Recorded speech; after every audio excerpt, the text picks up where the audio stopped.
Entonces debemos ser muy cautelosos acerca de qué decimos cuando decimos memoria. La memoria es un trabajo, es una acción constante, y es un compromiso y un desafío a pensar no solamente qué nos pasó, sino qué fue aquello que hizo posible que aquello ocurriera. No hay un solo pasado, hay muchas versiones del pasado. Y uno de los grandes trabajos en los tiempos posteriores a la finalización de los conflictos es tratar de darle audibilidad a todas las voces para que cada una de ellas pueda aportar su propia versión de los hechos. Por eso yo creo que era muy importante escuchar a los dos actores. El Estado, para que explique por qué actuó y por qué intervino del modo que intervino, y a las FARC, para que digan también qué fue aquello que los impulsó a actuar de tal modo. Y esto es un primer momento. Aquí no está todo dicho.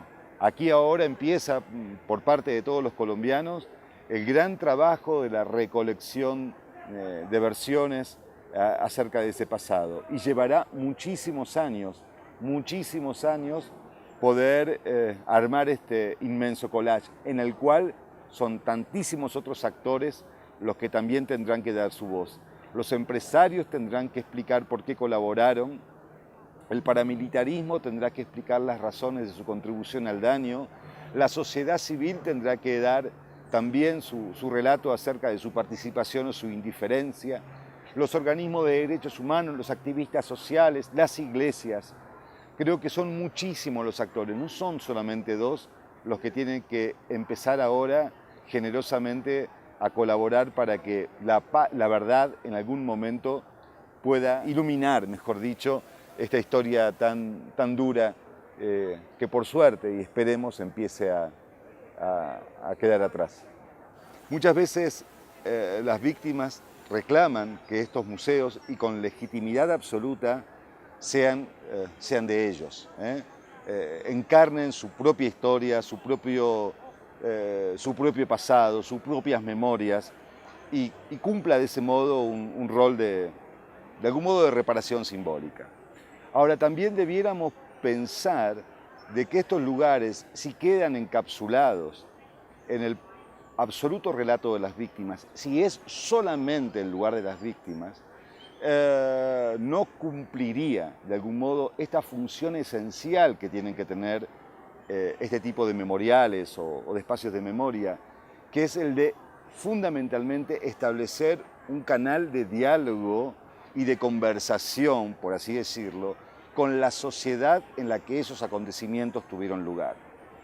Y entonces me parece que la gran función de estos lugares es, en la medida en que le abra los ojos no a las víctimas, que ya conocen la dimensión de su sufrimiento, sino a los otros, y fundamentalmente esos otros son los que podríamos calificar como los indiferentes, aquellos que cerraron los ojos cuando eso atroz ocurrió, para golpear sus almas y para que de algún modo tengan conciencia de la importancia que supone no ser indiferentes frente al dolor de los demás. Sin embargo, soy uno de los convencidos absolutos que a los que han generado dolor, que a los que han sido agentes del mal, en la medida de lo posible hay que escucharlos. Justamente porque hay que lograr entender qué es lo que produce, qué es lo que genera la posibilidad de que alguien del común de la sociedad o no del común, en algún momento de su vida se convierta en un carnicero o en un asesino múltiple.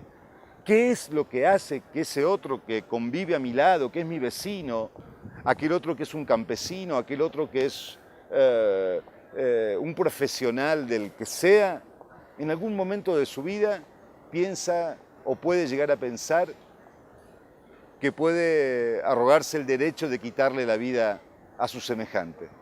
Y del modo en que lo han hecho, al menos con sevicia, con maldad, sin vergüenza, en tantos casos en el caso colombiano. Por eso me parece que es importante. Ahí también hay una pedagogía.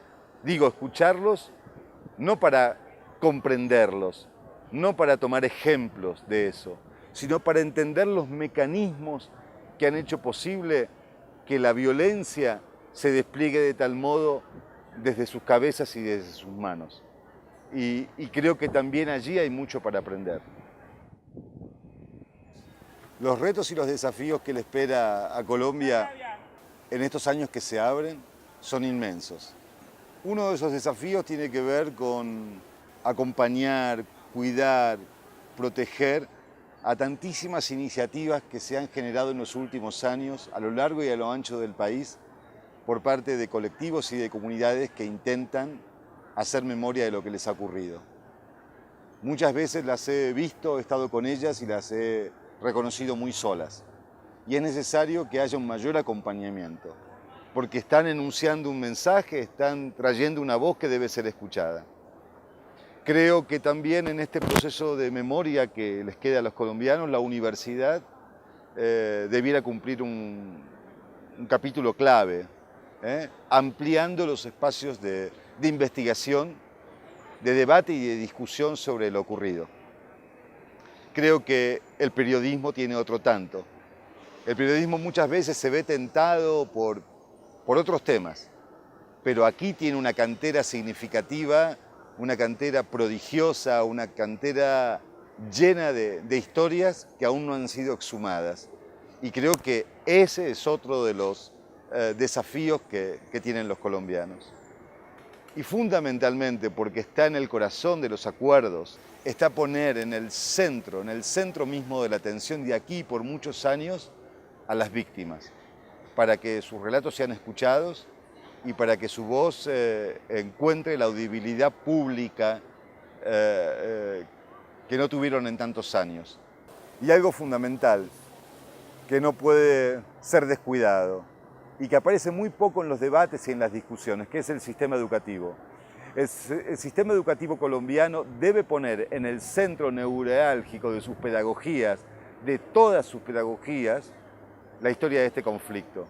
Y yo creo que debe estar allí, ¿no?, para ampliar las heridas, para ampliar las brechas del dolor, para entristecer a los jóvenes y a las nuevas generaciones, sino porque ahí hay un legado maravilloso del cual pueden nutrirse estas generaciones y las que están por venir. Ahí hay un maravilloso legado de resistencia, hay un maravilloso legado de imaginación, hay un maravilloso legado de fortaleza de tantos hombres y mujeres que a lo largo de estos años dieron lo mejor de sí mismo en el corazón de los tiempos de oscuridad. Y ustedes no pueden permitirse, el sistema educativo no puede permitirse que esas historias no aparezcan como relato para las jóvenes generaciones, porque ahí hay algo de una enseñanza maravillosa y porque ahí está la base fundamental de la construcción de la sociedad futura.